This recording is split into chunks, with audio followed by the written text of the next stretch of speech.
سفید برقعے میں سر تا پیر ڈھکی وہ لڑکی ماس کے رسانی کے سامنے کھڑی تھی۔ اس کی صرف بھوری بھویں نظر آ رہی تھی۔ وہ سادگی میں بے حد پرکشش لگ رہی تھی۔ آنکھیں جھکی ہوئی تھی اور ہاتھوں میں ایک فائل تھی۔ وہ کافی دیر تک مقابل کے بولنے کا انتظار کرتا رہا۔ جب کوئی نہ بولا تو ماس کسرانی نے سر اٹھایا۔ سامنے کھڑی لڑکی کو دیکھ کر اس کے چہرے پر ایک لمحے کو حیرانی کی لہر دوڑ گئی۔ وہ بالکل ویسی نہیں تھی جیسی اس نے سوچا تھا۔ سامنے کھڑی لڑکی اپنی عمر سے کافی چھوٹی لگ رہی تھی۔ جسم کی کپ کپاہٹ اس کے لرزتے ہوئے دل کا پتہ دے رہی تھی۔ آنکھوں میں نمی اور سرخی تھی، جیسے کسی بھی لمحے آنسو ٹپک جائیں گے۔ بار بار اپنی انگلیوں کو مروڑتی اور اپنی گھبراہٹ پر قابو پانے کی ناکام کوشش کر رہی تھی۔ سانسیں تیزی سے چل رہی تھیں اور نظریں زمین پر جمی ہوئی تھیں۔ ماس کسرانی اپنی کرسی پر ٹکا اسے بغور دیکھ رہا تھا، جبکہ وہ بے بسی اور جھجک کے حصار میں قید ہو کر ہمت ہی نہ کر پا رہی تھی کہ سیدھے اس کی آنکھوں میں دیکھ سکے۔ آپ ریجا فاروق ہیں؟ ماس کسرانی نے گہری نگاہیں سامنے کھڑی لڑکی پر ڈالی۔ جی سر۔ ریجا کی آواز ہلکی سی کانپ رہی تھی۔ بیٹھ جائیے۔ ماس نے سامنے رکھی کرسی کی طرف اشارہ کیا۔ ریجا نے نظریں جھکائے آہستہ سے کرسی پر بیٹھتے ہوئے رپورٹس آگے کر دیں۔ یہ میرے بابا کی رپورٹس ہیں سر۔ ڈاکٹر نے کہا ہے کہ فوری سرجری ضروری ہے۔ سرجری اور دوائیوں پر جو خرچ ہوگا اس کے لیے 15 لاکھ کی ضرورت ہے۔ ماس نے رپورٹس اٹھا کر بغور دیکھنا شروع کر دیا۔ کمرے میں چند لمحے خاموشی چھائی رہی۔ صرف پیپر پلٹنے کی آواز آ رہی تھی۔ ریجا کی دل کی دھڑکن اس خاموشی میں اور تیز سنائی دینے لگی۔ کچھ دیر بعد ماس کسرانی نے فائل بند کر کے گہری سانس لی۔ تو آپ کو مجھ سے 15 لاکھ چاہیے؟ ریجا نے بے بسی سے سر ہلایا۔ جی سر، میں جانتی ہوں یہ بہت بڑی رقم ہے، لیکن میرے پاس اور کوئی راستہ نہیں۔ میں آپ کو واپس کرنے کی پوری کوشش کروں گی۔ آپ کا احسان ہوگا مجھ پر۔ وہ نظریں جھکائے بولی۔ ماس نے کرسی کی پشت سے ٹیک لگا دی۔ ایک لمحے کو ریجا کے چہرے کو غور سے دیکھا اور پھر اٹھ کر ریجا کے ساتھ والی کرسی پر بیٹھ گیا۔ ریجا اس کے اچانک سے ساتھ بیٹھنے پر گھبراہٹ کا شکار ہوئی۔ کچھ پل کے لیے دونوں کی نظریں ملی، لیکن ریجا ماس کی نظروں کی تاب نہ لاتے ہوئے نظریں جھکا گئی۔ پیسے دینا میرے لیے مسئلہ نہیں۔ 15 لاکھ دینا میرے لیے معمولی سی بات ہے ریجا فاروق۔ وہ تھوڑی دیر رکا۔ لیکن کہتے ہیں کہ ہر چیز کی ایک قیمت ہوتی ہے، پانے کے لیے کچھ کھونا پڑتا ہے۔ اب سوال یہ ہے کہ کیا آپ یہ قیمت چکا سکتی ہیں یا نہیں؟ وہ ہلکا پراسرار سا مسکرایا۔ یہ سن کر ریجا کا دل جیسے زور سے دھڑکا۔ وہ حیران و پریشان نظروں سے اس کی طرف دیکھنے لگی۔ میں آپ کی بات کا مطلب نہیں سمجھی سر۔ آپ کیا کہنا چاہتے ہیں؟ میں یہ قرض تھوڑا تھوڑا کر کے چکا دوں گی۔ میں وعدہ کرتی ہوں سر۔ وہ گھبراتے ہوئے جلدی سے بولی۔ میں نے کہا نا ریجا کہ مجھے پیسوں سے کوئی مطلب نہیں ہے۔ 15 لاکھ میرے لیے بہت معمولی بات ہے۔ میں 15 لاکھ آج ہی آپ کے اکاؤنٹ میں ٹرانسفر کر دوں گا۔ اگر میری کسی اور کی مدد کی ضرورت ہو تو میں وہ بھی کرنے کو تیار ہوں، لیکن میری ایک شرط ہے۔ وہ اٹھ کر واپس اپنی کرسی پر بیٹھ گیا۔ کیسی شرط سر؟ وہ انگلیاں چٹکاتی پریشانی سے بولی۔ تمہیں مجھ سے کانٹریکٹ میرج کرنی ہوگی۔ ماس کسرانی کی بات پر وہ اپنی جگہ جیسے پتھر کی مورت بن گئی تھی۔ ایک پل کے لیے وہ ہلنے کے قابل نہیں رہی تھی، جیسے زمین اس کے قدموں تلے سے کھینچ لی گئی ہو۔ آنکھوں میں بے یقینی اور چہرے پر صدمے کے آثار لیے کچھ لمحے وہ صرف اسے گھورتی رہی۔ پھر یکدم غصے سے چیخی۔ کیا آپ کو ذرا بھی شرم نہیں آئی؟ ایک لڑکی سے اتنی گھٹیا بات کرتے ہوئے؟ اس کی آواز میں واضح لڑکھڑاہٹ تھی۔ اتنی گری ہوئی سوچ رکھنے والے انسان کو میں اپنا ہمسفر تو دور کی بات ایک لمحے کے لیے بھی برداشت نہیں کر سکتی۔ ماس کسرانی میں آپ کو اچھا انسان سمجھ بیٹھی تھی، لیکن مجھے نہیں پتا تھا کہ آپ اتنی گری ہوئی سوچ کے مالک ہیں۔ ریجا کی آنکھوں میں غصے کی چمک اور دل میں شدید نفرت کے جذبات امڈ آئے تھے، جیسے وہ ہر لفظ کے ساتھ اس کی توہین کا بدلہ لے رہی ہو۔ ماس کسرانی ریجا کے غصے اور انکار کو نظر انداز کر گیا۔ اس کی آنکھوں میں عجیب سا اعتماد اور غرور جھلک رہا تھا، جسے دنیا کی کوئی طاقت اس کے فیصلے کو بدل نہیں سکتی۔ ریجا فاروق، وہ آہستہ مگر کاٹدار لہجے میں بولا، میں جانتا تھا کہ تمہیں یہ بات قبول نہیں ہوگی، مگر یاد رکھنا میری بات مذاق نہیں ہے۔ کانٹریکٹ میرج میرا انتخاب نہیں، لیکن تمہاری مجبوری بنے گی۔ پھر تمہارے پاس انکار کا کوئی راستہ نہیں بچے گا۔ اس کے الفاظ ریجا کے دل پر ہتھوڑوں کی طرح برس رہے تھے۔ وہ اپنی جگہ بے بس کھڑی آنکھوں میں نمی لیے اسے تک رہی تھی، لیکن ماس کے چہرے پر بے نیازی چھائی ہوئی تھی، جیسے اسے پورا یقین تھا کہ سامنے والا اس کی بات کو رد نہیں کر سکتا۔ تم اچھی طرح سوچ لو۔ وہ تھوڑا سا جھک کر اس کی آنکھوں میں دیکھتے ہوئے بولا، میں تمہیں وقت دیتا ہوں۔ یہ نکاح اس وقت گزاری کے لیے نہیں کر رہا، مجھے اس میں کوئی دلچسپی نہیں۔ میں یہ نکاح اپنی اولاد کے حصول کے لیے کر رہا ہوں۔ میری ہونے والی بیوی ماں نہیں بن سکتی، اور ہمارے ہاں جس سے ایک بار رشتہ طے کر دیا جائے اسے ہر حال میں قبول کیا جاتا ہے، چاہے وہ پسند ہو یا نہ ہو۔ وہ رکا، پھر کرسی کی پشت سے ٹیک لگا کر مزید بے رحمی سے بولا، یہ کانٹریکٹ میرج تب تک ویلڈ رہے گی جب تک تم میرے بچے کی ماں نہیں بن جاتی۔ جیسے ہی تم مجھے میرا وارث دوگی یہ رشتہ ختم ہو جائے گا، اس کے بعد تم آزاد ہوگی۔ میں تمہیں مجبور نہیں کرنا چاہتا، لیکن اپنے باپ کو بچانے کے لیے تمہیں یہ قربانی دینی ہے یا نہیں، یہ فیصلہ نہیں کرنا، تمہیں ہی کرنا ہے، ورنہ میں یہ پیسے تمہیں ایسے ہی دینے کے لیے تیار ہوں، لیکن 2 سال کے اندر تمہیں یہ پیسے واپس کرنے ہوں گے۔ میں جانتا ہوں کہ 15 لاکھ اتنی بڑی رقم ہے کہ تم جیسی مڈل کلاس فیملی سے تعلق رکھنے والی لڑکی 10 سال بھی کوشش کر لے تو بھی اتنی بڑی رقم نہیں چکا سکتی۔ تمہارے پاس 2 راستے ہیں، یا تو تم مجھ سے پیسے لے لو اور 2 سال کے اندر مجھے 15 لاکھ لوٹا دو، دوسرا یہ ہے کہ مجھ سے کانٹریکٹ میرج کر لو اور میرا وارث دو اور طلاق لے کر آزاد ہو جاؤ اور سکون کی زندگی گزار دو۔ اس کے لہجے کی سنگینی اور الفاظ کی کرواہٹ نے ریجا کو جیسے اندر تک ہلا دیا۔ وہ لرزتی ہوئی سانسوں کے ساتھ کچھ کہنا چاہتی تھی، مگر آواز لبوں پر ہی دم توڑ گئی۔ معاذ نے جیسے اس کی حالت کو نظر انداز کرتے ہوئے کاغذات اٹھائے اور اطمینان سے بولا، یوں چیخنے چلانے سے کچھ نہیں ہوگا، ٹھنڈے دماغ سے سوچو۔ تمہیں یہ رقم واپس نہیں کرنی پڑے گی، باقی سب تمہاری مرضی ہے۔ میں نے اپنی شرط بتا دی ہے، 1 دن کا وقت ہے تمہارے پاس، اچھی طرح سوچ سمجھ لو۔ یہ کہہ کر وہ مکمل سکون کے ساتھ دوبارہ اپنے کام میں مصروف ہو گیا، جیسے ابھی کچھ ہوا ہی نہیں ہو، جبکہ ریجا آنکھوں میں آنسو، کانپتے ہاتھوں اور بوجھل دل کے ساتھ وہاں سے نکلی۔ باہر نکلتے ہی قدموں میں لرزش تھی، جیسے زمین بھی اس کا ساتھ چھوڑ رہی ہو۔ وہ گھر واپس آئی، مگر دل اور دماغ پر معاذ کے الفاظ کی باز گشت اتنی گہری تھی کہ ہر سانس اس کے لیے اذیت بن گئی تھی۔ وہ گھر آئی تو کمرے کی خاموشی میں وہ تکیے میں منہ چھپا کر پوری رات روتی رہی۔ اس کے دل پر ایک ایسا بوجھ آن پڑا تھا جس نے اسے توڑ کر رکھ دیا تھا، لیکن وہ جانتی تھی اپنے باپ کو بچانے کے لیے اسے یہ کڑوا خون پینا ہی ہوگا، یہ قربانی دینی ہی ہوگی۔ سوچتی رہی، صرف 2-3 سال خود کو تسلی دیتے رہی، یہی صبر کا امتحان ہے۔ باپ کا اچھا علاج ہو جائے گا، چھوٹے بہن بھائیوں کا مستقبل سنور جائے گا۔ مگر اس تسلی کے باوجود دل کا زخم اسے ہر لمحہ لہو لہان کرتا رہا۔ بارش کی تیز بوندیں شہر کی سڑکوں کو بھگو رہی تھی۔ ریجا بھیگا گاؤن سنبھالتی بوجھل قدموں سے تیز تیز چل رہی تھی۔ اس کے ہاتھ میں موبائل تھا جس کی اسکرین پر ہسپتال کی طرف سے ایک میسج چمک رہا تھا، کل صبح تک پیسے نہ ملے تو آپ کے والد کی سرجری نہیں ہو سکے گی۔ یہ الفاظ اس کے دل پر پتھر کی طرح گر رہے تھے۔ باپ کے چہرے کا خیال آتے ہی وہ بے بسی کے ساتھ رو پڑی۔ اب صرف معاذ کسرانی ہی مدد کر سکتا ہے۔ یہی سوچتی وہ جلدی سے معاذ کی کمپنی میں داخل ہوئی۔ ریسیپشن پر موجود لڑکی سے اجازت لیتی وہ اندر داخل ہوئی۔ وہ جو کام میں بری طرح مصروف تھا، ریجا کو دیکھ کر چونک گیا۔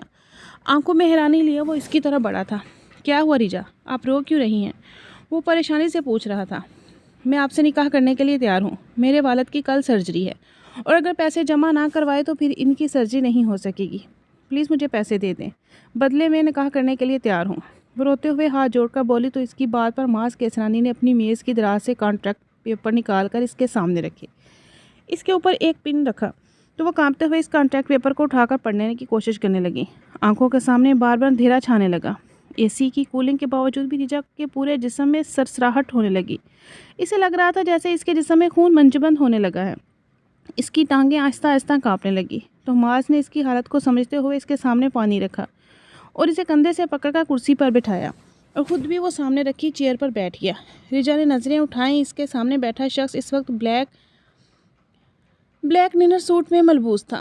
سفید رنگت، بھورے بھورے بال، روشن شہد رنگ آنکھیں، اس کے ہلکے گلابی ہونٹ آپس میں بھیجے ہوئے تھے جیسے وہ ریجا کی نگاہوں سے غیر آرامدہ محسوس کر رہا ہو۔ سفید ہاتھوں کی انگلیاں مسلسل لیپ ٹاپ کی کی بورڈ پر چل رہی تھی۔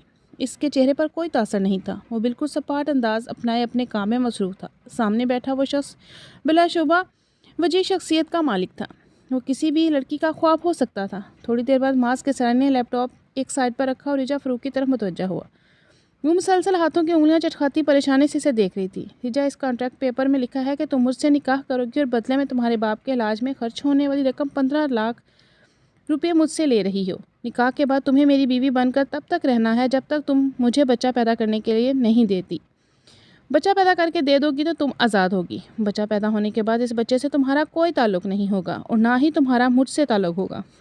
بچہ پیدا ہوتے ہی میں تمہیں طلاق دے دوں گا۔ تمہیں آزادی ہوگی، یہ سب کچھ تم اپنی مرضی سے کر رہی ہو، تم پر کوئی زور زبردستی نہیں کی جا رہی۔ اس نے پرچے پر لکھی ساری باتیں دہرائیں تو ریجا نے کانپتے ہاتھوں سے جلدی سے سائن کر دیے۔ دل بے اختیار دھڑکنے لگا۔ اس نے نگاہیں اٹھائیں اور واپس اس شخص پر مرکوز کر دیں جو کانٹریکٹ پیپر اٹھا کر دیکھ رہا تھا۔ اس کے چہرے پر کوئی تاثر نہ تھا، وہ ہر پروفیشنل انداز میں پیپر کو دیکھ رہا تھا۔ اس نے اپنے موبائل پر ویڈیو کیمرہ آن کیا اور ریجا فاروقی کے سامنے رکھا۔ پلیز اس کیمرے میں دیکھ کر بولے کہ یہ سب آپ اپنی مرضی سے کر رہے ہیں یا نہیں، آپ پر کوئی زور زبردستی تو نہیں کی گئی۔ وہ اس بات میں سر ہلاتے ہوئے کیمرے کی طرف دیکھنے لگی۔ جی میں یہ کانٹریکٹ میرج اپنی مرضی سے کر رہی ہوں، مجھ پر کوئی زور زبردستی نہیں کی گئی۔ وعدے کے مطابق میں ماس کسرانی کے ساتھ تب تک رہوں گی جب تک میں اس کے بچے کی ماں نہیں بن جاتی۔ جب وہ بچہ پیدا ہو جائے گا تو میرا اس پر کوئی حق نہیں ہوگا اور نہ ہی میرا ماس کسرانی سے کوئی تعلق ہوگا۔ یہ الفاظ کتنی مشکل سے بولے تھے یہ صرف وہی جانتی تھی۔ ماس نے موبائل اٹھا لیا۔ اس کے بعد وہ مرے ہوئے قدموں سے اٹھی اور دروازے کی جانب بڑھی۔ اس سے پہلے وہ دروازہ کھول کر باہر نکلتی ماس کسرانی کی آواز پر اسے رکنا پڑا اور واپس اس کے پاس آئی۔ میرا ڈرائیور کل شام کو 4 بجے آپ کو آپ کے گھر سے پک کر لے گا۔ آپ تب تک اپنے گھر والوں سے بات کر لیں اور آپ کو فکر کرنے کی ضرورت نہیں ہے۔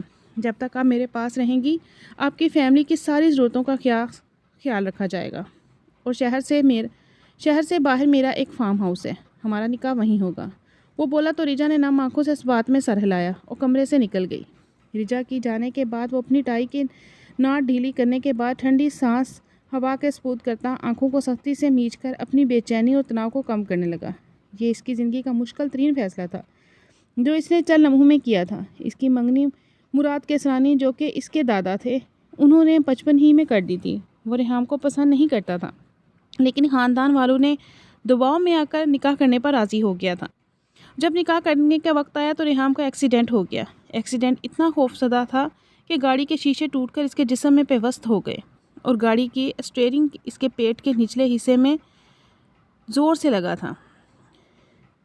اس حادثے کے نتیجے میں یوٹرس یعنی بچے دانی اور پلک بون کو شدید نقصان پہنچا تھا۔ ڈاکٹروں نے اس کی جان بچانے کے لیے آپریشن کیا جس سے وہ بچ تو گئی لیکن اس ایکسیڈنٹ سے وہ ماں نہیں بن سکتی تھی۔ وہ حادثے کے بعد ظاہری طور پر صحت مند پہلے جیسی نظر آتی تھی لیکن اس کے ماں بننے کے چانسز نہ ہونے کے برابر تھے۔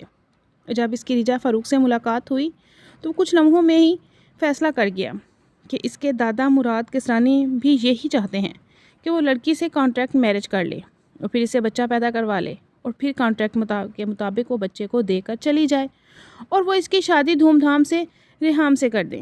ریحام ماس کسرانی کی محبت میں پور ڈوبی ہوئی تھی۔ وہ ماس پر اپنا حق جمانا فرض سمجھتی تھی لیکن ماس کسرانی اسے نظر انداز کر دیتا۔ وہ پورے گھر کی لاڈلی تھی۔ مراد کسرانی کی جان ان کی نواسی ریحام میں بستی تھی۔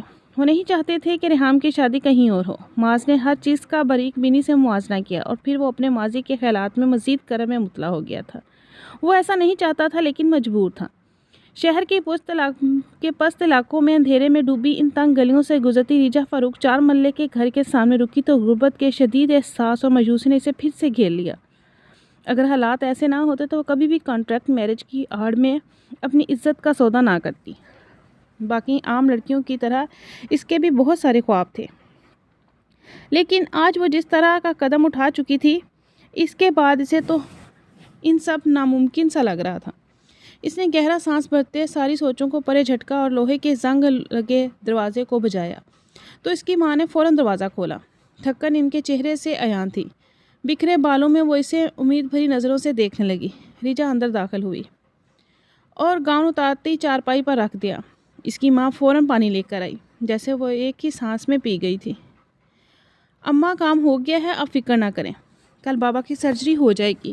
ماس کسرانی نے وعدہ کیا ہے کہ وہ بابا کی سرجری پر جتنی رقم کی ضرورت ہے وہ دے دیں گے لیکن وہ بات ادھوری چھوڑ گئی۔ لیکن کیا ریجا؟ رقیہ بیگم نے پریشانی سے اسے دیکھا اور پھر وہ اپنی ماں کو سب کچھ بتاتی چلی گئی۔ وہ بھی خاموش ہو گئی۔ ریجا کی اتنی بڑی قربانی پر وہ خون کے آنسو روتی رہی لیکن وہ ابھی مجبور تھی۔ اس کی ماں نے اپنی بیٹی کو گلے لگایا تو ماں بیٹی گلے لا کر پھوٹ کر رو دی۔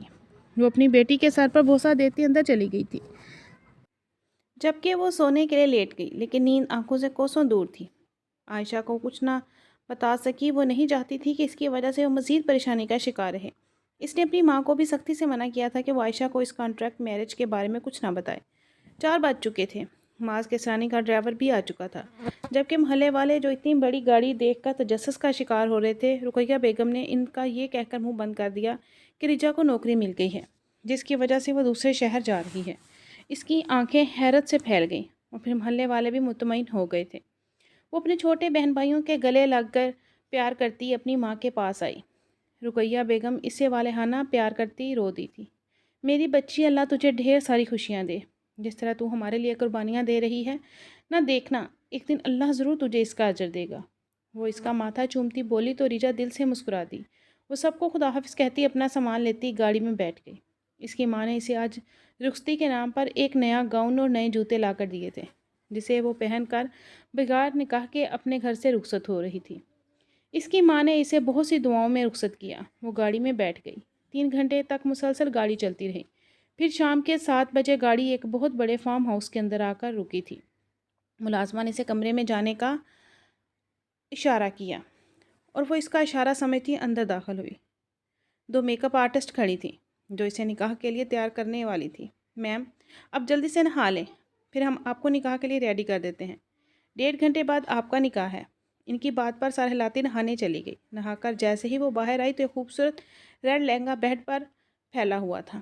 رجا تو اتنا خوبصورت لہنگا دیکھ کر دھنگ رہ گئی۔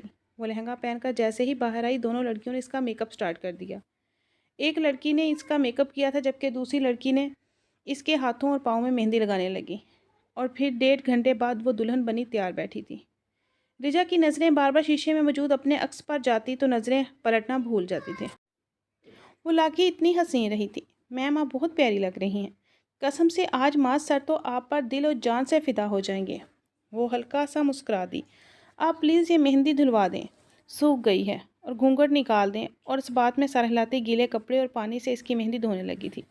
تھوڑی دیر بعد وہ دونوں لڑکیاں اسے باہر لے آئیں، جہاں مولوی اور کچھ لوگ بیٹھے تھے۔ رجا کو معاذ کے ساتھ والی چیئر پر بٹھا دیا گیا۔ مولوی نے نکاح شروع کیا۔ رجا فاروق بنت فاروق احمد، آپ کا نکاح معاذ کسرانی ولد رحیم کسرانی کے ساتھ 50 لاکھ روپے کے عوض کیا جا رہا ہے۔ کیا آپ کو یہ نکاح قبول ہے؟ مولوی کے سوال پر وہ 3 دفعہ کانپتے لہجے اور دھڑکتے دل سے قبول ہے بول گئی۔ اس کے بعد مولوی صاحب نے معاذ کی طرف آئے، معاذ کسرانی والد رحیم کسرانی، آپ کا نکاح رجا فاروق بنت فاروق احمد کے ساتھ 50 لاکھ روپے کے عوض کیا جا رہا ہے، کہ آپ کو یہ نکاح قبول ہے؟ مولوی کے سوال پر معاذ 3 دفعہ قبول ہے بول کر رجا فاروق کے جسم کا مالک بن بیٹھا۔ نکاح کے بعد 2 وکیل رجا کے سامنے بیٹھے کچھ پیپر سائن کروانے لگ گئے۔ وہ جانتی تھی کہ قانونی کارروائی کس لیے کی جا رہی تھی۔ وہ نہ سمجھ نہیں تھی، اچھی طرح جانتی تھی ان سب کا مطلب۔ پیپر سائن کرنے کے بعد کھانا لایا گیا۔ رجا نے پھر بھی گھونگھٹ نہ الٹایا، بلکہ وہ کھانا بھی گھونگھٹ کے نیچے سے کھاتی رہی۔ اس کے بعد وہ دونوں لڑکیاں اسے ایک سجے سجائے کمرے میں بٹھا کے چلی گئیں، جہاں کی خوبصورتی دیکھ کر وہ دھنگ رہ گئی۔ خوشبودار کینڈلز، گلابوں اور پھولوں کی پتیوں سے اس کمرے کی سجاوٹ کی گئی تھی۔ کمرے میں پھیلی مدھم نائٹ بلب کی روشنی میں وہ بیڈ کے وسط میں لہنگا پھیلائے معاذ کسرانی کا انتظار کرنے لگی۔ تھوڑی دیر بعد وہ کمرے کو لاک لگاتا اندر آیا، اور اپنا کوٹ اتارتا ایک سائڈ رکھتا اپنی شرٹ کے بٹن کھولنے لگا۔ پھر وہ چلتا ہوا اس کے پاس بیٹھا، اس کے مہندی لگے ہاتھوں اور پیروں کو دیکھنے لگا، جس پر خوبصورتی سے نقش و نگار بنے ہوئے تھے۔ آپ نے اپنے گھر والوں کو بتا دیا تھا اس کانٹریکٹ میرج کے بارے میں؟ کیونکہ میں نہیں چاہتا بعد میں اس بچے کو لے کر میری کوئی بھی تماشا ہو۔ میں آپ کے گھر والوں کی کفالت تک کرنے کو تیار ہوں، لیکن جب تک آپ میرے پاس ہوگی اور آپ کے بابا کی سرجری ہو چکی ہے۔ فی الحال ہوش ہیں، بے ہوش ہیں، انشاءاللہ کچھ دنوں تک مکمل ٹھیک ہو جائیں گے، اور دوسرا، یہاں سے جانے کے بعد آپ کے اکاؤنٹ میں آپ کا حق مہر اور مزید پیسے بھی جمع کروا دوں گا، تاکہ آپ آگے کی زندگی آرام سے گزار سکیں۔ میں نے یہ شادی محبت میں آ کر نہیں کی، یہ بات آپ جانتی ہیں، لہٰذا مجھ سے مزید کسی چیز کی امید مت رکھیے گا۔ مجھے یہ نخرے، رونا دھونا یا منانا مجھ سے نہیں ہوگا۔ جب میرا دل چاہے گا، میں آپ کو میرے قریب آنا ہوگا، بغیر کسی نخروں کے۔ اس کے علاوہ آپ میرے آس پاس بھی نہیں بھٹکیں گی۔ ریجا نے تکلیف سے آنکھیں میچیں تو کچھ آنسو گالوں پر بہنے لگے۔ وہ اٹھا اور کمرے کی لائٹ آف کر دی۔ وہ اپنی شرٹ اتارنے لگا۔ جی میں سمجھ گئی، آپ پریشان نہ ہوں، جیسا آپ چاہیں گے ویسا ہی ہوگا۔ آخر آپ نے میری 70 لاکھ میں خریدا ہے آخر آپ نے مجھے 70 لاکھ میں خریدا ہے، اور ایک خریدی ہوئی لڑکی کوئی عزت نہیں ہوتی، وہ تو محض غلام یا باندی ہوتی ہیں جو اپنے مالک کے ہر حکم کو بجا لاتی ہے۔ وہ لرزتی ہوئی آواز میں بولی تو معاذ کے طنز پر لب بھینچا۔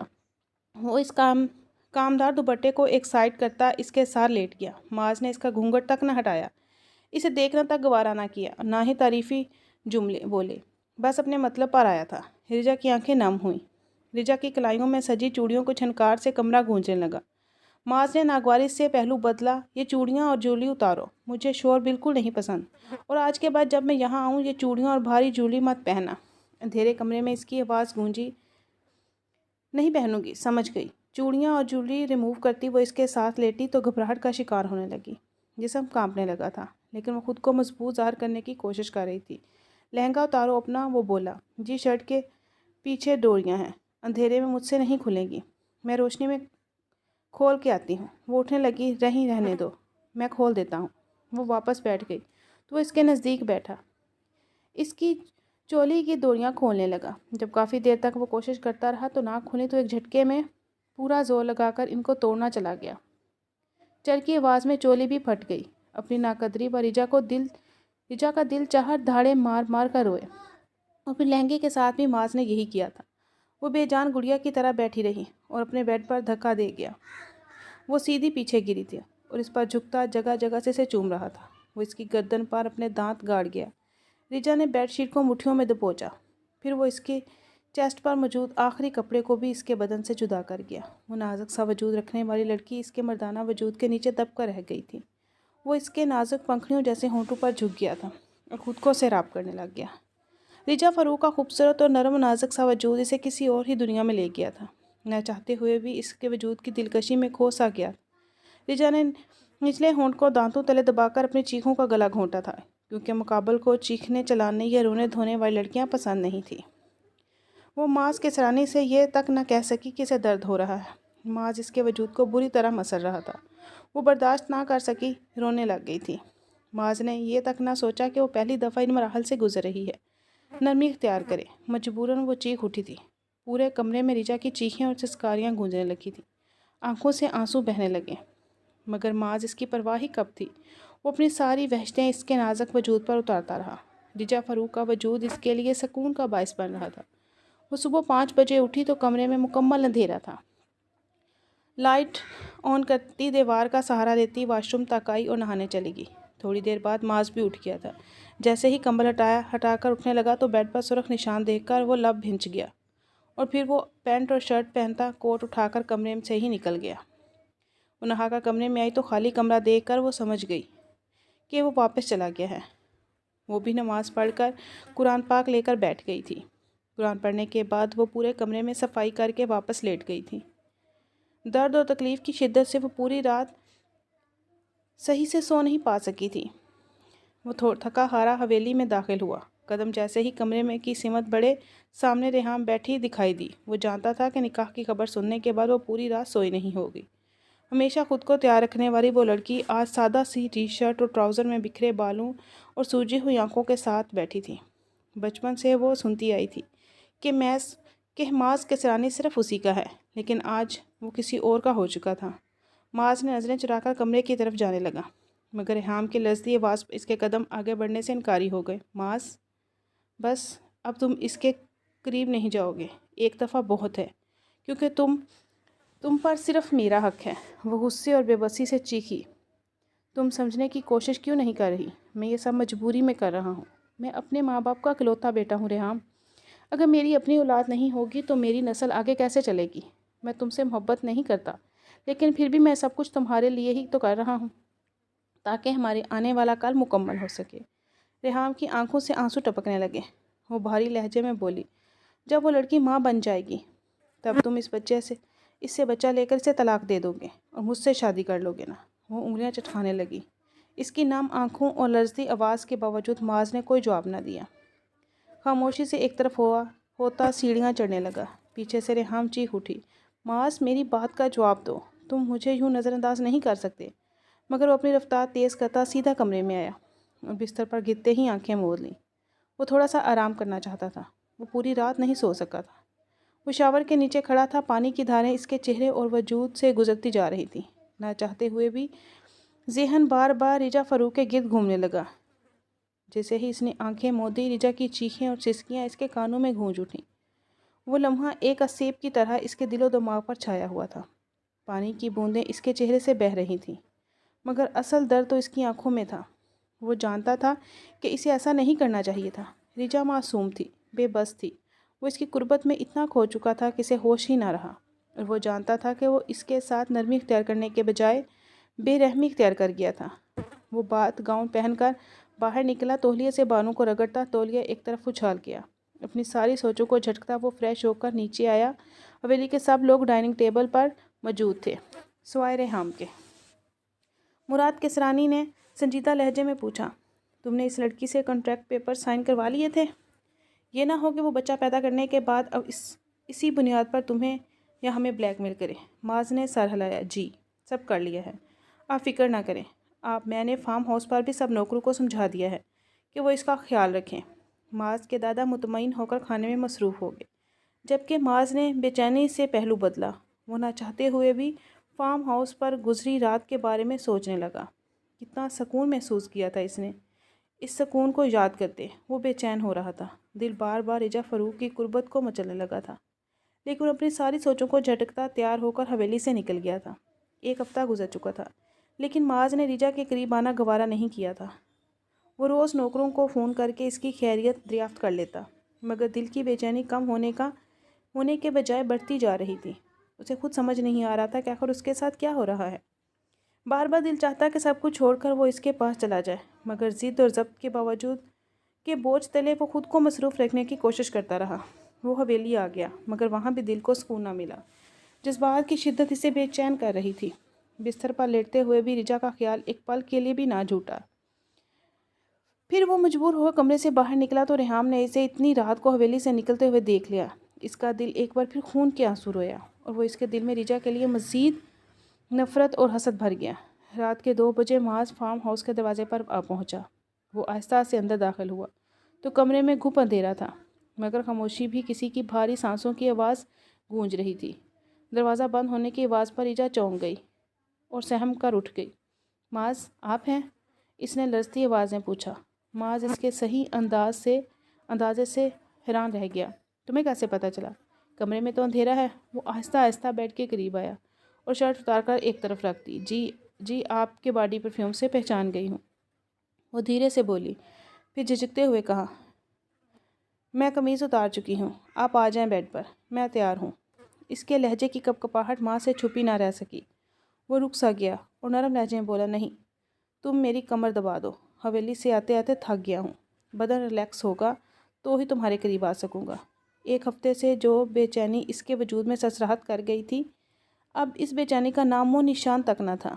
جی میں دبا دیتی ہوں، وہ دھیرے سے بولی، اور جھجکتے ہوئے اوپر بیٹھ کر اس کے کمر دبانے لگی۔ کافی دیر تک وہ یوں ہی اس کی کمر دباتی رہی۔ معاذ نے پلٹ کر سیدھا ہونا چاہا تو رجا لڑک کر براہ راست اس کے اوپر جا گری۔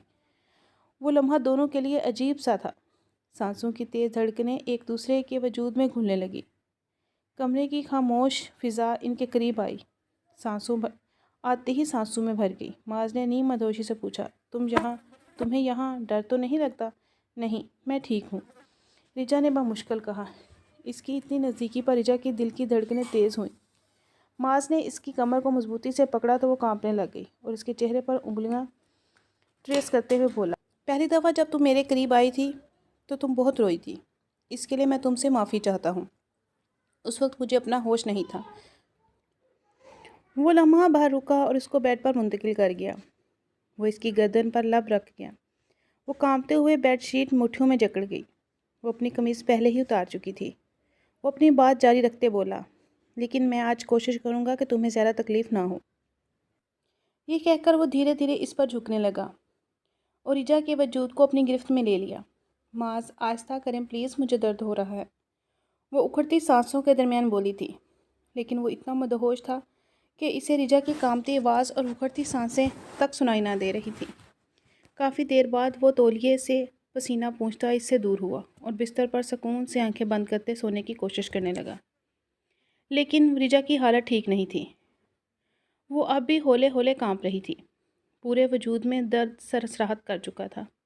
وہ سونے کی کوشش کرنے لگی لیکن سو نہ سکی۔ پھر اچانک معاذ نے اسے اپنی باہوں کی طرف کھینچا اور باہوں میں بھر لیا۔ وہ بھی سکون محسوس کرتی اس کے سینے پر منہ چھپا گئی۔ کیوں رو رہی ہو؟ زیادہ درد ہو رہا ہے؟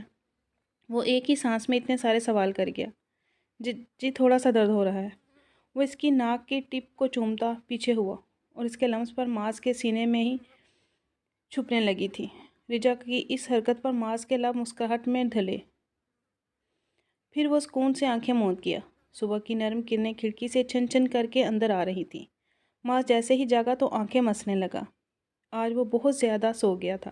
عموماً وہ 8 بجے اٹھ جاتا تھا۔ آج دوپہر کے 12 بج رہے تھے۔ نظریں ساتھ سوئے وجود پر پڑی تو دل تیزی سے دھڑکنے لگا۔ اس پل وہ حیران رہ گیا کہ کوئی اتنی حسین بھی ہو سکتا ہے۔ نہ جانے کتنے پل وہ حرکت نہ کر سکا۔ لمبے گھنے اور سیاہ ریشم جیسی سلکی بال اس کی کمر سے نیچے تک بکھرے ہوئے تھے جن میں روشنی پڑ کے چمک مزید بڑھا رہی تھی۔ وہ پرسکون نیند میں اس کے بازو پر سر رکھے سو رہی تھی۔ معاذ کے ہلنے پر وہ ذرا سی کسمس آئی تو اس نے نرمی سے اس کا سر تکیے پر رکھا اور خود ٹکٹکی باندھ کر اس کے سراپے کو دیکھنے لگا۔ وہ ٹکٹکی باندھ کر دیکھتے ہوئے اسے اور بھی زیادہ خوبصورت لگ رہی تھی۔ گلابی سے نازک ہونٹ اور دودھ جیسی رنگت، چھوٹی سی سیتواں ناک جہاں ایک چھوٹی سی سفید لونگ چمک رہی تھی، اور نازک سا سراپا جو اس وقت معاذ کی شرٹ میں چھپا ہوا تھا۔ ماتھے پر ہلکے ہلکے پسینے کے قطرے اسے اور بھی دلکش بنا رہے تھے۔ وہ مکمل طور پر اس کے رنگ میں رنگی ہوئی لگ رہی تھی۔ معاذ کو ایسا لگا جیسے وہ لڑکی اس کی زندگی کا سب سے خوبصورت تحفہ ہے۔ اب وہ زندگی بھر اس سے دور نہیں جا سکے گا۔ محبت نے پہلی ہی نظر میں اس کے دل پر دستک دی تھی۔ وہ بہت ہی پیار سے اس کے لبوں پر جھکا اور ہلکے سے اس کے ہونٹوں پر ہونٹ رکھ گیا۔ اس کے ہونٹ مسکراہٹ میں ڈھل گئے۔ وہ بیڈ سے اٹھ گیا اور فریش ہونے کے لیے واش روم چلا گیا۔ کھٹکے کی آواز پر رجا نے ہلکے سے آنکھیں کھولی تو سامنے معاذ پینٹ پہنے شرٹ لیس کھڑا بالوں میں کنگھی کر رہا تھا۔ وہ معاذ کو دیکھ کر گھبراہٹ کا شکار ہونے لگی۔ وہ جلدی سے اٹھی تو درد کی شدید لہر اسے چکرا کر رہ گئی۔ وہ خود کو سنبھالتی جلدی سے دوبارہ کمبل میں خود کو چھپانے لگی جو صرف معاذ کی شرٹ پہنے ہوئی تھی۔ معاذ جو شیشے میں اس کی ساری حرکتیں دیکھ رہا تھا خاموشی سے اس کی طرف آیا تو وہ جلدی سے چہرہ چھپانے لگی۔ رجا نے شرم سے نظریں ہی جھکا لیں۔ میری شرٹ دو، وہ بولا اور اپنی ہنسی کو کنٹرول کرنے لگا۔ میرے پاس نہیں ہے آپ کی شرٹ، وہ کہتے ہی جلدی سے کمبل میں گھسنے لگی۔ یہ جو تم نے پہنی ہوئی ہے یہ کیا ہے؟ بتاؤ جلدی۔ چلو جلدی دو، میں اپنے ساتھ کوئی کپڑے نہیں لایا، مجھے باہر جانا ہے، میں ایسے نہیں جا سکتا۔ وہ پینٹ کی جیبوں میں ہاتھ ڈالے بڑے مزے سے بولا تو وہ ہنسی ہوئی۔ میں نیچے سے کچھ نہیں پہنا، آپ پلیز مجھے میرے کپڑے دے دیں اور تھوڑی دیر کے لیے پلیز باہر چلے جائیں، میں ابھی اتار کر دیتی ہوں۔ وہ اس کی حالت سے محظوظ ہو رہا تھا۔ یہ کیا بات ہوئی؟ بیوی ہو میری، میں 2 دفعہ تمہارے قریب آ چکا ہوں، اب تک تو تمہاری شرم اتر جانی چاہیے تھی، تم اب بھی شرما رہی ہو؟ اور مسلسل نگاہیں اس پر جماتے ہوئے بولا، اور وہ شرم سے کمبل سے نکلنے کا نام نہیں لے رہی تھی۔ وہ تو لائٹ بند ہوتی ہے تو اس لیے اتنی گھبراہٹ نہیں ہوتی، پلیز معاذ میرے ساتھ ایسا نہ کریں۔ وہ اب باقاعدہ ہاتھوں میں چہرہ گرائے چھپائے رو رہی تھی۔ کیا ہو گیا ہے؟ میں مذاق کر رہا تھا تمہارے ساتھ، پلیز رونا بند کرو۔ اس کو باہوں میں بھرتا پیار سے بولا۔ اچھا میری طرف دیکھو، میں نے کہا میری طرف دیکھو میری جان، وہ اتنے پیار سے بولا کہ رجا کا دل بے اختیار دھڑکنے لگا۔ وہ اس کے چہرے کی طرف دیکھنے لگی تو وہ جیسے اس کی آنکھوں میں کھو سا گیا۔ معاذ نے بڑے پیار سے اس کے گال پر اپنے لب رکھے تو وہ جی جان سے کانپ اٹھی۔ اب جلدی سے تیار ہو کر نیچے آؤ، میں انتظار کر رہا ہوں۔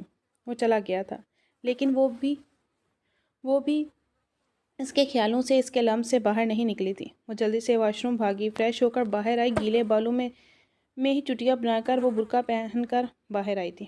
کچن میں کھڑا شرٹ لیس ہی ناشتہ بنا رہا تھا۔